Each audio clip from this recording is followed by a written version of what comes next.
Dolls, the symbol of a child's innocent nature, happiness, and imagination, providing a unique comfort to them as they navigate through their young lives.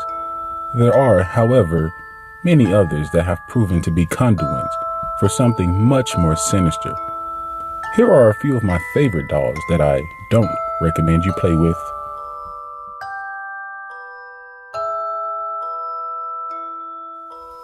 Made in the 1800s, Lily is a doll from Germany that somehow made its way to Salem, Oregon, to where she now resides today at Zach Bagans' Haunted Museum in Las Vegas, Nevada. It is said she was found by an antiques dealer in a chest, but shortly after the antiques dealer brought the doll home, they began to have nightmares of a little girl who, quote, had a very bad accident. When put in the store, a little girl noticed Lily and seemed to make friends with her almost immediately. The little girl even went so far as to say to one employee at the store that Lily had a terrible accident one day and woke up as a doll, and it's very sad that anyone hardly ever talks to her anymore. Let's just hope the good people of Zach Baggins keeps her company. As the legend goes, Okiku was purchased by Ikichi Suzuki in 1918 in the city of Sapporo, Japan for his sister while he was away on a trip. The doll is named after his sister, and after about a year with her favorite toy, Okiku died of yellow fever while holding on to the doll, and some say that her last breath went into the doll, which now carries her soul. When Okiku's family was unable to bury the doll with her, they set up a shrine in their home. Almost immediately, strange things started to happen once the doll was set on the shrine. Lights would flicker on and off, doors would bang, noises would go, and strange voices around the house. On top of all that, the family noticed that the doll's hair was growing. In 1938, the family relocated to a new district, but before they moved, they wanted to keep the doll close to Okiku's grave.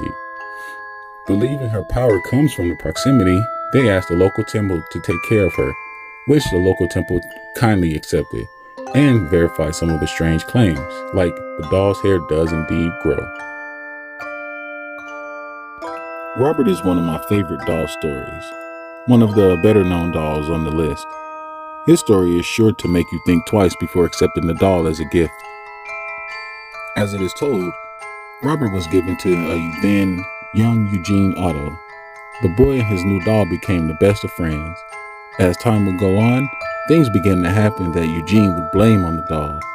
Some family members seemed to agree with Robert with their own stories of hearing Eugene and someone else speaking in a room while the boy was in there alone with him and just a doll. Eugene would go on to live with Robert well into his adult life, moving Robert to his own room upstairs. Kids in the neighborhood would tell Eugene that they would see Robert watching them as they walked to school, sometimes mocking them as they went by.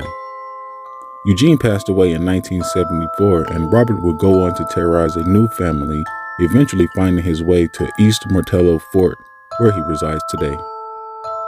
But if you choose to pay Robert a visit at his new house, be sure to ask permission before you take a picture of him.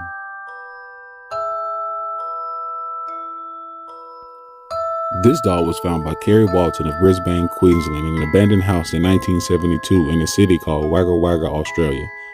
Supposedly, Walton named the doll Letta because when he put the doll in the trunk after finding it to go home, the doll moved around and screamed, "Letta me out," while Carrie was driving.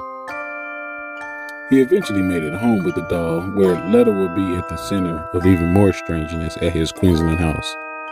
Letta and Carrie would go on several television shows together around the area.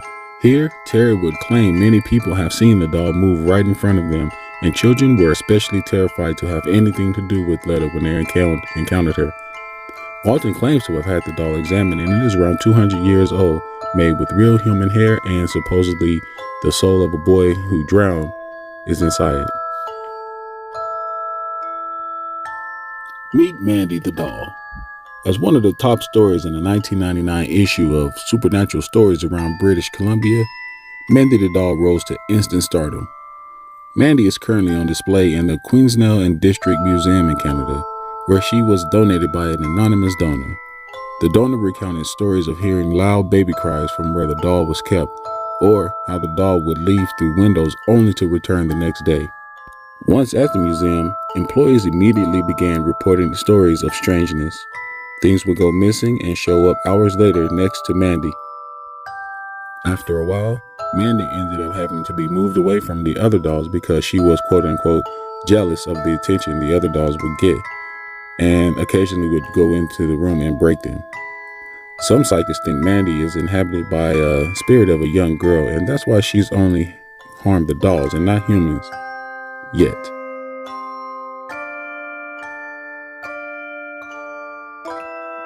Annabelle is a doll that needs no introduction. From the many movies and news stories, Annabelle is by far the most famous of the supposed haunted dolls on this list. The real Annabelle doll is a vintage Raggedy Ann doll that came to the paranormal scene in the 1970s. A then nursing student, Donna, had received the doll as a gift from her mother, and immediately the reports of a doll changing positions, writing notes, and completely terrorizing Donna and her roommate Angie were somewhat accurate according to the movie, and started immediately. Lorraine and Ed Warren would get word of the doll and, with the girls' permission, taking the doll with them back to their house. While there, not much changed with Annabelle. It seemed that whatever attached itself to her was there to stay.